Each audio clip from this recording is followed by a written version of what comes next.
Bahkan beberapa di antaranya adalah pemain yang mulai menjadi tulang punggung klub dalam kompetisi musim ini.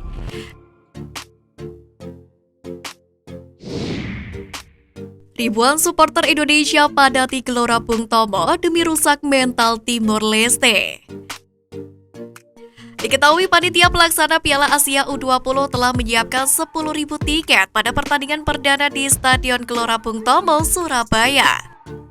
Pada laga perdana ini, timnas Vietnam U20 akan bertanding melawan Hong Kong U20 serta tim sepak bola Indonesia U20 versus Timor Leste U20.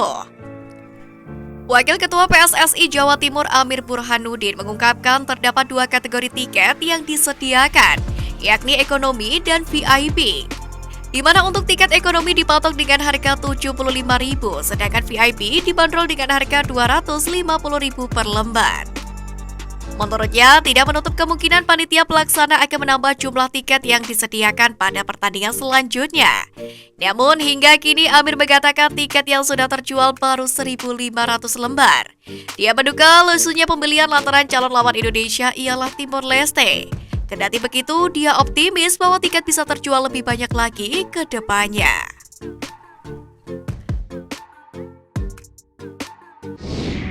Kekuatan Indonesia versus Timor Leste U20.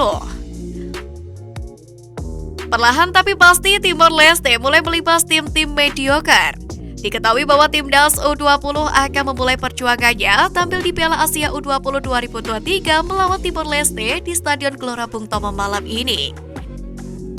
Jika pada 2018 Timor Leste hanya bisa menumpas Brunei Darussalam, tahun berikutnya negara ini bisa menaklukkan Filipina pada Piala AFF U19 2019. Terbaru, pada tahun ini mereka juga bisa menghempaskan Singapura. Ini merupakan sebuah pertanda bahwa generasi sepak bola Timor Leste mulai bersaing. Tanpa kewaspadaan, bukan tidak mungkin jika timnas Indonesia U20 akan jadi korban berikutnya. Sementara itu cukup berbeda dengan skuad di Piala AFF U19 2022, komposisi pemain timnas Indonesia U20 dalam kualifikasi Piala Asia U20 2023 dihiasi dengan nama-nama yang ditempa kompetisi.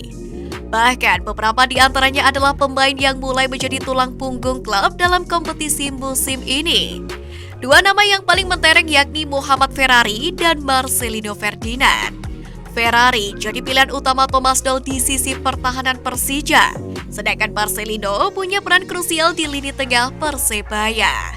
Dari daftar 23 pemain yang didaftarkan oleh Sintayong, hanya kiper yang belum punya jam terbang di kompetisi profesional.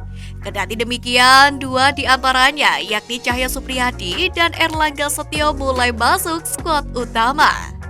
Lalu beralih ke lini tengah. Dari 8 pemain yang dipilih hanya Ahmad Maulana yang belum debut di kompetisi. Adapun di lini serang dari 5 penyerang hanya Beri Santoso yang belum debut di Liga 1. Hal ini membuktikan bahwa para pemain yang dipanggil Sintayong memiliki jam terbang. Meski mungkin belum cukup matang di kompetisi, namun di usia masih muda, mereka sudah bisa membuktikan memiliki potensi menjadi pemain andalan. Akankah hal tersebut berdampak pada hasil timnas Indonesia U20 kualifikasi Piala Asia U20 2023? Pertandingan melawan Timor Leste akan jadi parameter seberapa besar dampak kompetisi dalam performa para pemainnya.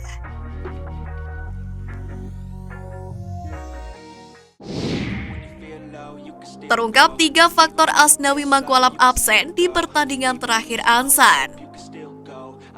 YouTuber Korea Bapuda Family mengungkapkan 3 faktor yang membuat Asnawi Mangkualam absen di laga Ansan Greeners versus Puchel 1995.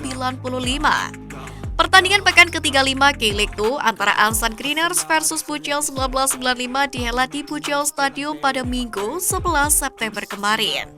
Pada pertandingan tersebut skor berimbang 3-3. Dan diketahui nama Asnawi Mangkualam tidak ada dalam daftar susunan pemainnya. Bahkan di bangku cadangan pun tidak ada nama bek asal Indonesia itu. Konten kreator asal Korea Bapuda Family pun menduga ada 3 faktor yang membuat Asnawi akhirnya tidak diandalkan oleh Ansan Greeners. Yang pertama yakni diistirahatkan untuk gabung timnas Indonesia. Lalu yang kedua, Asnawi kemungkinan besar cedera kepala. Lalu yang ketiga, Ansan butuh perombakan tim untuk menutup season tanpa Asnawi. Menurutnya, satu kemungkinan yang lumayan bisa kita tebak yakni Asnawi sengaja diistirahatkan menjelang gabung timnas untuk mengikuti Mitsubishi Cup Oktober mendatang. Selaku host, Jung juga mengatakan bahwa nama Asnawi tidak ada dalam daftar cadangan. Hal itu pun membuatnya meyakini bahwa ada kemungkinan kedua. Adapun faktor kedua yang membuat Asnawi Mangkualam tidak masuk dalam line up pemain Ansan Greeners, kemungkinan ia mengalami cedera hebat di kepala. Pasalnya, pada pekan sebelumnya ketika Ansan Greeners menghadapi Busan E-Park, Asnawi sempat mengalami benturan serius pada kepala bagian kiri. Hanya saja, baik dari media Korea maupun Indonesia belum ada yang menyebutkan bahwa Asnawi benar mengalami cedera kepala. Lalu kemungkinan lainnya mengapa bek asal Sulawesi Selatan itu tidak dimainkan adalah strategi pelatih untuk mencari pelapis Asnawi hingga akhir musim. Namun sekali lagi hal ini hanya bersifat dugaan. Asnawi Mangkualam sendiri tidak menyebutkan alasan mengapa ia absen saat Ansan menghadapi Pujeon 1995.